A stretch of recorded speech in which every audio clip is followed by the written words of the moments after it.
राजवीर एक अमीर व्यक्ति था, मगर उसकी बहनें नताशा, तान्या और तनु बहुत घमंडी थी। राजवीर एक सादा और साधारण जीवन जीने वाली लड़की से शादी करना चाहता था, लेकिन उसकी बहनें हमेशा उसकी पसंद का विरोध करती। एक दिन राजवीर अपनी बहनों से अपनी पसंद की लड़की के बारे में बात करता है। मैं चाहता हूँ कि मैं एक साधारण, सादगी से भरी लड़की से शादी करूँ। वो लड़की जो मेरे जैसी ही हो, जो धन दौलत से परे सिर्फ सच्चाई और प्यार को समझती हो। क्या तुम सच में ये सोच रहे हो राजवीर? तुम अपने परिवार के मान सम्मान को भूल गए हो क्या? हम सब जानते हैं कि हमारे परिवार का दर्जा कितना ऊंचा है। तुम गरीब घर की लड़की से शादी करोगे, ये तो हम सब के लिए शर्मिंदगी का कारण बनेगी। क्या तुमने कभी सोचा है कि हमारे परिवार के नाम का क्या होगा? तुम्हें अपनी औकात का ध्यान रखना चाहिए। तुम्हारी यही इच्छा है तो बिल्कुल बेईमानी है भाई। हम तो कभी ऐसा सोच भी नहीं सकते।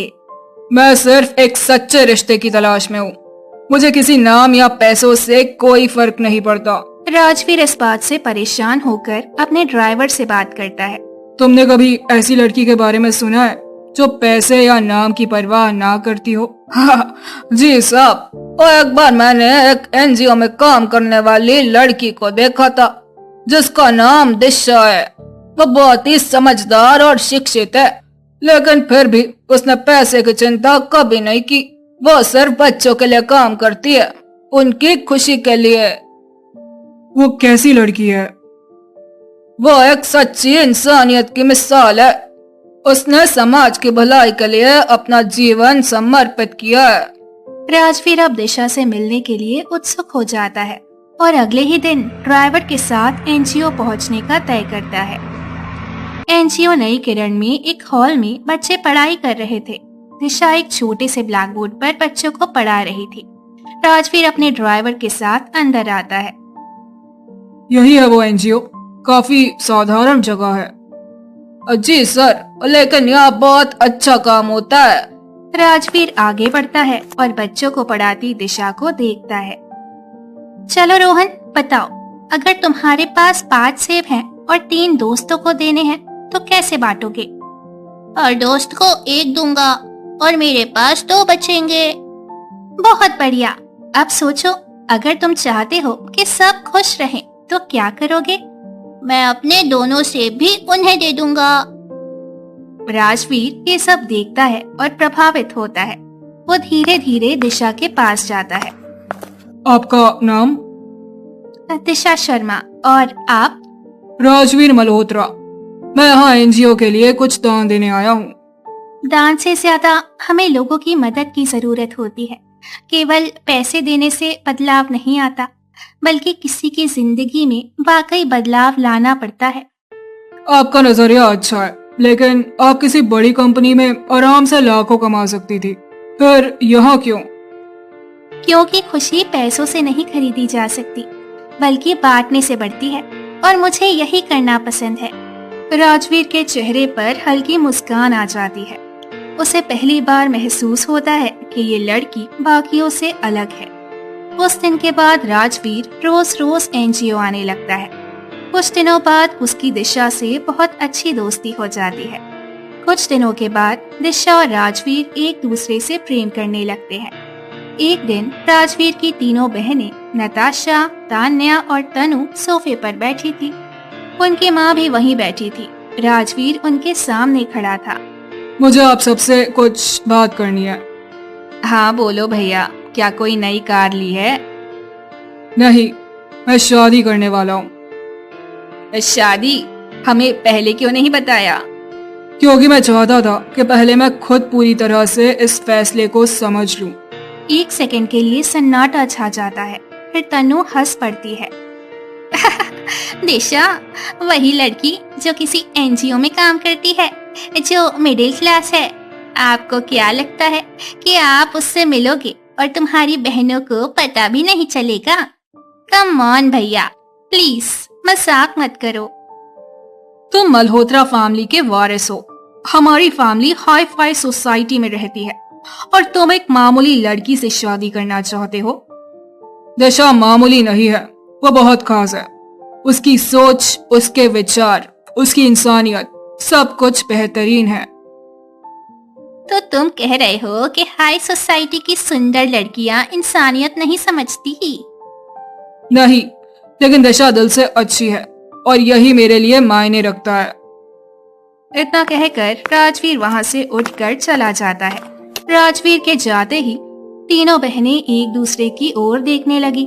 लगता है राजवीर उस दो कौड़ी की नौकरी करने वाली दिशा से शादी करके हमारे खानदान की नाक कटा कर रहेगा। तू सही कहती है दान्या, समझ में नहीं आ रहा कि क्या किया जाए। तनु गहरी सोच में डूबती हुई कहती है, मेरे पास एक आइडिया है। कैसा आइडिया? मैं उस एनजीओ के मालिक को अच्छी तरह से जानती हूँ। उस एनजीओ का मालिक केशव मेहता नाम का कोई व्यक्ति है जो केवल लोगों की सिंपैथी पाने के लिए और खास तौर पर दिखावे के लिए उस एनजीओ को चलाता है। ओह, तो वो एनजीओ केशव मेहता का है। वो तो बहुत ही अय्याश आदमी है और हमेशा नई नई लड़कियों को फंसाने के बारे में सोचता रहता है। सारी दुनिया जानती है कि वो एक नंबर का ठरकी है। तो फिर तो हमारे लिए ये तो बहुत अच्छी बात है। क्यों ना हम तीनों बहनें केशव मेहता के बंगले पर चले और केशव मेहता के सामने दिशा की सुंदरता के खूब बखान करें और केशव मेहता को दिशा को फंसाने के लिए कहें। अब मुझे उम्मीद है कि वो ठरकी मान जाएगा। वो ऐसे भी उसके पास बेहिसाब दौलत है। अगर दिशा केशव मेहता से पट गई तो राजवीर के दिल से उतर जाएगी और वो केवल हमारी बात मानेगा। अगले दिन केशव मेहता के बंगले में नताशा, तान्या और तनु एक टेबल पर बैठी थी। उनके सामने बैठा एक स्टाइलिश आदमी मिस्टर केशव मेहता बैठा था। तो तुम तीनों मुझसे क्या चाहती हो? हमारे भाई को किसी भी हालत में दिशा से शादी करने से रोकना है। इंटरेस्टिंग। और मुझे इसमें क्या मिलेगा? दिशा तुम्हारे एनजीओ में काम करती है। अगर तुम दिशा को देखते तो हमसे ऐसा सवाल बिल्कुल नहीं करते। वो बहुत ही खूबसूरत है और मैं खूबसूरत लड़कियों की हमेशा कद्र करता हूँ। तुम उसे अपने पैसे और पावर से आसानी से पटा सकते हो। तभी वहाँ केशव के नौकर ट्रे में चाय लेकर आता है और अचानक नौकर का पैर लड़खड़ा जाता है और चाय नताशा, तान्या और तनु के कपड़ों पे गिर जाती है। अरे, ये क्या किया तूने? हम तीनों के कपड़े खराब कर दिए। सॉरी मेम साहब, गलती हो गई। मेरा पैर अचानक लड़खड़ा गया। Sorry my foot. जानता भी है कि हमारी कितनी महंगी ड्रेस थी ये। तेरी साल भर की सैलरी से भी ज्यादा महंगी ड्रेस थी। ये देखकर केशव मेहता गुस्से से अपने नौकर से बोलता है, कितने बार कहा है कि देख कर चला कर। इतना कहकर केशव मेहता उन तीनों बहनों की ओर देखकर बोला, अपने नौकर की तरफ से मैं तुम्हें सॉरी बोलता हूँ, लेकिन तुम तीनों टेंशन मत लो। तुम तीनों मेरे बंगले के बाथरूम यूज कर सकती हो। तुम तीनों वहां पर जाकर चेंज कर लो। थैंक यू मिस्टर केशव, वरना मुझे तो लगा था कि चाय के लगे हुए दाग वाले कपड़े पहनकर ही हमें घर जाना पड़ेगा। इतना बोलकर तीनों बहनें बाथरूम में चेंज करने के लिए चली जाती है। अगले दिन दोपहर में बच्चों के साथ दिशा बैठी थी। तभी एक लग्जरी कार आकर रुकती है। केशव स्टाइलिश अंदाज में बाहर निकलता है और दिशा की तरफ बढ़ता है। हेलो मिस दिशा शर्मा। जी आप? मैं केशव मेहता, बिजनेस टाइकून। ये एनजीओ भी मेरा ही है। आपके नेक काम के बारे में सुना, बहुत अच्छा लगा। धन्यवाद। ये मेरी तरफ से एक छोटा सा गिफ्ट। सॉरी, लेकिन मैं ये नहीं ले सकती। इंटरेस्टिंग। लेकिन अगर मैं ये कहूँ कि मैं आपकी जिंदगी बदल सकता हूँ, बड़े बड़े बंगले, गाड़ियाँ और ऐशो आराम। मुझे इन चीजों की जरूरत नहीं। मुझे प्यार और इज्जत चाहिए और वो मुझे राजवीर से मिलती है। केशव की आंखों में एक झटका सा लगता है। वो समझ जाता है कि दिशा उसकी चाल में नहीं फंसेगी। वो मजबूरन पीछे हट जाता है। राजवीर की तीनों बहनें ड्राइंग रूम में बैठी थी। केशव वहां आता है और एक सोफे पर बैठ जाता है। क्या हुआ? तुम्हारी चाल कामयाब क्यों नहीं हुई? क्योंकि तुम्हारी भाई की मंगेतर बेवकूफ नहीं है। उसने मेरे सारे ऑफर ठुकरा दिए। दिशा को हराना आसान नहीं है, और अगर तुमने उसे हटाने की कोशिश की तो उल्टा तुम्हारे भाई की नजरों में गिर जाओगी। ये कहकर केशव वहां से चला जाता है। कुछ दिनों बाद राजवीर और दिशा अग्नि के साथ फेरे ले रहे थे। मैं वादा करता हूँ, मैं हमेशा तुम्हारा साथ दूंगा। और मैं वादा करती हूँ, मैं हमेशा तुम्हारे साथ खड़ी रहूंगी। शादी के कुछ दिन बाद आलीशान हॉल में राजवीर की बहनें बैठी थी। दिशा अपने घर के कामों में व्यस्त थी और तभी तीनों बहनों की नजर उस पर पड़ती है। देखो जरा, हमारी भाभी कितनी सिंपल है। लगता है जैसे किसी छोटे से गांव से सीधे यहाँ आ गई हो। अरे भाभी, कोई ब्रांडेड कपड़े क्यों नहीं पहनती? कहीं ऐसा तो नहीं कि तुम्हारी मिडिल क्लास सोच तुम्हें महंगे कपड़ों से डराती हो? और भाभी, हाई फाई पार्टी में जाने का कोई इरादा है या सिर्फ घर के कामों में ही उलझी रहोगी? दिशा उनकी बातों को शांति से सुनती है और हल्की मुस्कान के साथ जवाब देती है। असली खूबसूरती कपड़ों से नहीं, दिल से होती है। और जहाँ तक पार्टी की बात है, मुझे दिखावे से ज्यादा अपने रिश्तों की सच्चाई पर यकीन है। वाह, देखो तो जरा, भाभी अब हमें ज्ञान दे रही है। शायद इन्हें लगता है कि सादगी से इंसान ग्रैंड दिख सकता है। लेकिन सच तो ये है कि रूप, रुतबा और पैसा ही दुनिया को झुकाने की ताकत रखते हैं। दिशा कोई जवाब नहीं देती, बस मुस्कुरा देती है। तीनों बहनें उसे घूर कर देखती है और आगे बढ़ जाती है।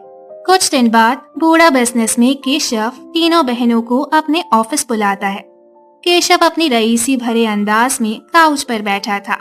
टेबल पर कुछ फोटोज और वीडियोस रखे थे। मिस मल्होत्रास, मेरा मतलब है अब मिस नहीं, तुम तीनों जल्दी ही मिसेस बनने वाली हो। तुम कहना क्या चाहते हो? बात बिल्कुल सिंपल है डार्लिंग।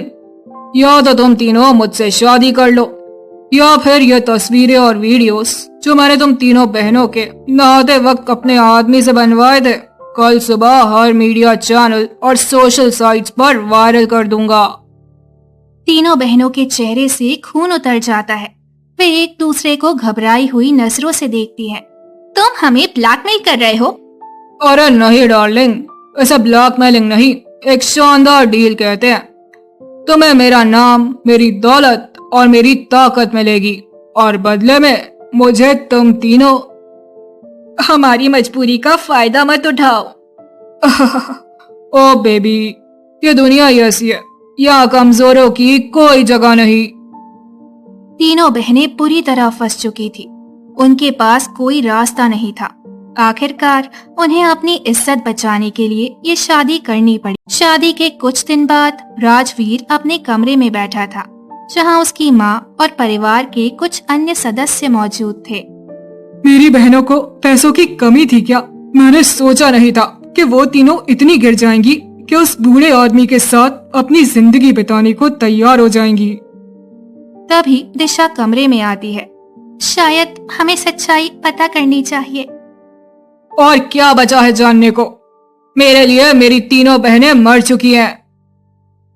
इधर केशव के बंगले के गार्डन में एक अंधेरे कमरे में नताशा, तान्या और तनु आपस में बातचीत कर रही थी। वो टूट चुकी थी, उनकी आंखों में आंसू थे। तभी दिशा चुपके से उनके पास पहुंचती है। सच बताओ, तुम तीनों ने केशव से शादी क्यों की? कुछ पल के लिए सन्नाटा छा जाता है।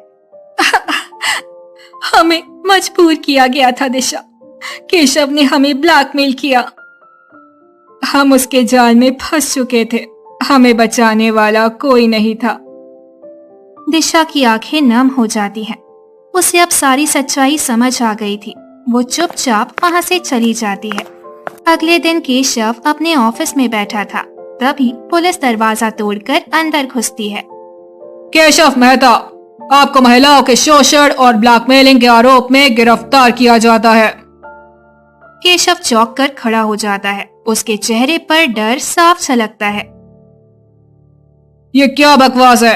मेरे पास पैसा है, ताकत है, मैं जल्दी छूट जाऊंगा। तू अब जेल में ही सड़ेगा केशव। मेरी बहनों की जिंदगी बर्बाद करने की सजा तुझे मिलेगी। पुलिस केशव को हथकड़ी पहनाकर बाहर ले जाती है। कुछ देर बाद मल्होत्रा हाउस में तीनों बहनें राजवीर और दिशा के सामने खड़ी थी। हमने दिशा को नीचा दिखाने की कोशिश की और खुद बर्बाद हो गए। हमने पैसों को ताकत समझा, लेकिन असली ताकत सच्चाई और अच्छाई में होती है। काश हमने पहले ही दिशा को अपनाया होता। अच्छी बात यह है कि अब तुमने अपनी गलती मान ली, लेकिन याद रखना, कभी भी किसी को उसके कपड़ों, रंग या अमीरी गरीबी से मत आंकना। तीनों बहनें दिशा को गले लगा लेती हैं